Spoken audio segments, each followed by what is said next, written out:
Well, I promised some information on the BLS jobs report and how that might affect markets, and boy, do we have some information. It was quite the report. I'll explain how this affected mortgage rates at the end of the video, so hang in there. We have some interesting data. So, if you recall, the January new jobs data showed 353,000 new jobs created, which was way higher than anybody expected. Well, for February, it showed 275,000 new jobs created versus the 200,000 estimate. So, still quite a bit higher. Now, to BLS's credit, this is the Bureau of Labor Statistics for the government, they did adjust downward over 1.1 million jobs off of the adjustments, non-seasonal adjustments, to get us to a seasonally adjusted 275,000 jobs. So it's lower than it could be if you didn't have the seasonal adjustments calculated in. So they did that well, but still it shows 275,000. That's just 75,000 more than the estimate. So how come? So let's talk about this. Well, here's what happened. They also included in this report a revision of 167,000 fewer jobs created for January. So negative 124K for January and minus 43K for December. So how did they do that? Well, they just went back through the numbers and said, oh, we screwed up. We estimated more jobs than we should have. Unfortunately, the market trades off of the headline. So this is old news now, and the market's not going to be able to adjust where we are now and in the bond price point range based on December and January. Now they're all looking at February. So although there was a stronger than expected jobs number, these downward revisions had a negative effect or a cooling effect, I should say, on the market's response to it. And again, I'll show you the market's response here in the bond market in a few minutes. But it's interesting that they had such a huge negative revision downwards that you'd think they could be a little bit closer and more accurate.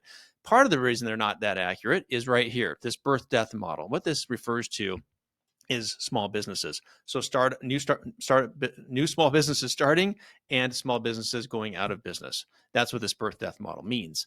So they came up with at the BLS 151,000 new jobs or new small businesses or jobs at small businesses, what I should say.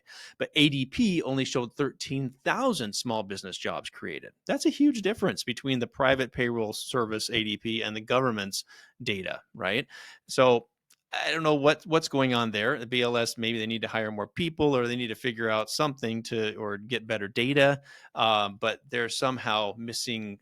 There's such a huge divergence there. I mean, if you would have cut that down and used ADP's data, which I believe is more accurate because it's based on real payroll data, not imputed data from surveys like the BLS does. If we would have used ADP's data, that would have dropped the headline job number like in half, right down into the 130s, 140s. So that would have been huge. It would have come under estimates and showed a weaker economy, which is most likely what we're actually experiencing. But the headline number shows artificially inflated strength because of this. So that's one thing to consider and is frustrating. Now let's take a look at this. A little bit more data. There's two surveys. That was the business survey. Now let's talk about the household survey, and this is where you get the unemployment rate from. So household survey also has its own internal jobs numbers when they're taking these surveys of households or making these calls. They showed 184,000 lost jobs in the household survey, but it also showed the total labor force increasing by 150,000, which seems to indicate a kind of a reversal by the BLS from before, where they used to take people that hadn't been looking at jobs, hadn't been able to find a job for 4 weeks or more and took them out of the numbers. It looks like they've added those back in now all of a sudden. So I don't know. The numbers are all over the place.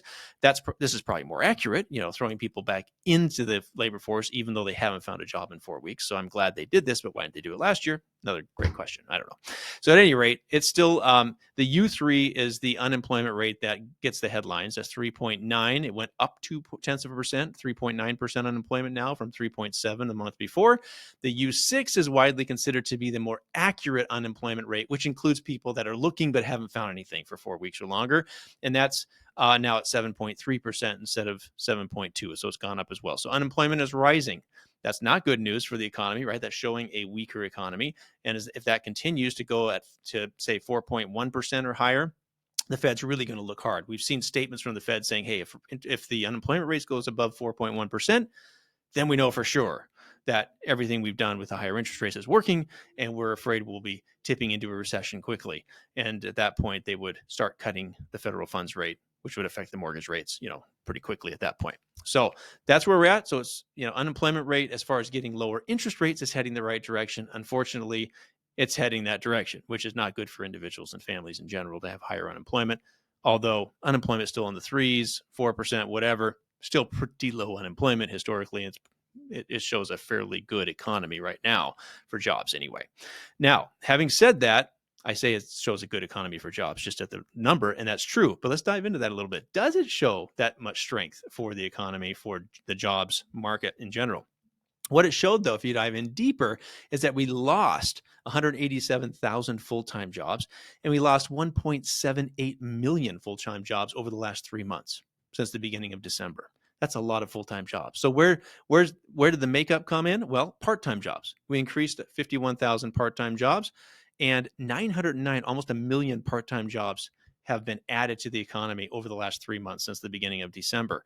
So the net jobs lost over the last 3 months, about 900,000 jobs lost over the last 3 months. The problem is all of those jobs are full-time jobs. So people are working more than one job, multiple part-time jobs to make ends meet, adding additional part-time work to make ends meet.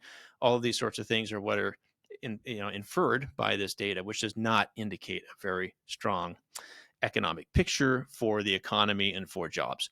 So as this continues to weaken, like I said, when we see that U3 unemployment number go at 4.1% or higher, that's a signal for the Fed, it sounds like, from what they've said internally, to really start decreasing interest rates and watching that in a hurry. Okay, so what else is happening this week that could affect interest rates? Well, we have the CPI report coming out this week, so I'll keep you posted there. I will do a reel or what have you on Instagram if there's information there that is market moving and something that may very well interest you as we go forward. So watch Instagram. I'm at the Bill Zimmerman, and I'll keep that updated this week. And so between the jobs report and inflation reports, that's really what the Federal Reserve is watching to see when they will start cutting interest rates. Okay, so let's take a look here now at the charts real quick. I'll show you what happened. So last week, this is the what you're looking at here is the U.S. The 10-year Treasury. So this shows the yield dropping over the last few weeks, which is good as the yield drops, rates fall. This was last Friday, kind of stalled out a little bit and came up a little bit today on the heels of this data from the jobs, the headline jobs number being stronger than expected. So that's not necessarily good, but it is being capped at the 50-day moving average, so we're still underneath that. Now, the 30-year universal mortgage-backed security, and this is, of course, what drives interest rates and what's reflected by the interest rates. Last Friday, it kind of looked like it peaked out. This is price. Again, when price goes up, that means your yield and rate are coming down. So it peaked out on Friday, kind of waffled, right, with that report because there was bad news for interest rates in that report with that large jobs number, but there was good news in the fact that there were those huge revisions to the jobs number and the fact that the unemployment rate came up 0.2%. So it's kind of stagnated, right, since last Friday, but we have had a nice week and a half of improvements here in mortgage-backed security pricing, and we're above the 50-day moving average now and in a little bit wider range. So that's good news. So it has come and improved a bit. We do have an improvement in interest rates slightly over the past week and a half. Let's hope that continues, and I will keep you posted this week and, of course, next Monday with the results on what happened with the inflation data and the CPI data and PPI, producer price index data this week, and how that affects interest rates as we go into next week. So that's where we are today. Just wanted to give you that update for the day. Hope you have a wonderful week and continue to move forward as we head closer and closer to spring.